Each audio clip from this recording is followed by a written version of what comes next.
여러분 안녕하십니까? 20대 국회의 마지막 임시국회가 채 열흘도 남지 않았습니다.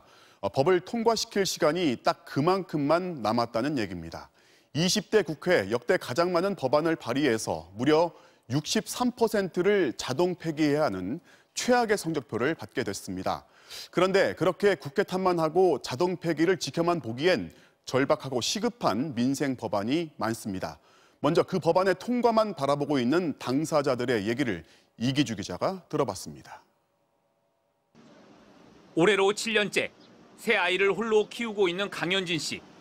강 씨는 이혼 후 양육비를 주지 않는 전 남편에게 소송을 제기해 법원에 이행 명령까지 받았지만 양육비는 단 한 푼도 받지 못했습니다.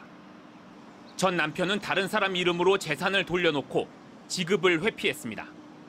이처럼 이른바 나쁜 아빠들에게 체납 세금 방식으로 양육비를 징수하도록 한 법안이 국회에 발의됐지만 1년이 넘도록 국회 통과 소식은 듣지 못했습니다. 아이들이 아파도 웬만하면은 병원을 갈 생각을 안 해요. 그냥 하루 정도 열이 심하게 난다거나 해도 하루 정도 지켜본 다음에. 맞벌이로 아이 둘을 키우는 서민아 씨는 코로나19 사태로 개학이 연기되고 유치원이 휴원에 들어간 지난 석 달간 아이를 맡길 곳을 찾아 발을 동동 굴러야 했습니다. 서 씨 같은 부모를 위해 보호자가 퇴근할 때까지 아이를 돌봐주는 시설을 마련하는 온종일 돌봄 시설 특별법이 발의됐지만 역시 1년 넘게 상임위에 묶여 있습니다.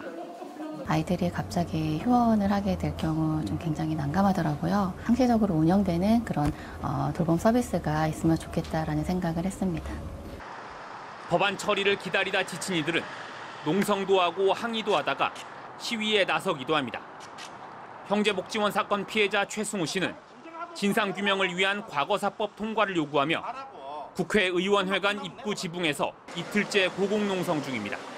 단식 농성을 하고 있는 이 사람들의 심정 헤아리신다면 5월 국회 함께 나오셔서 법안 통과에 힘써주시길.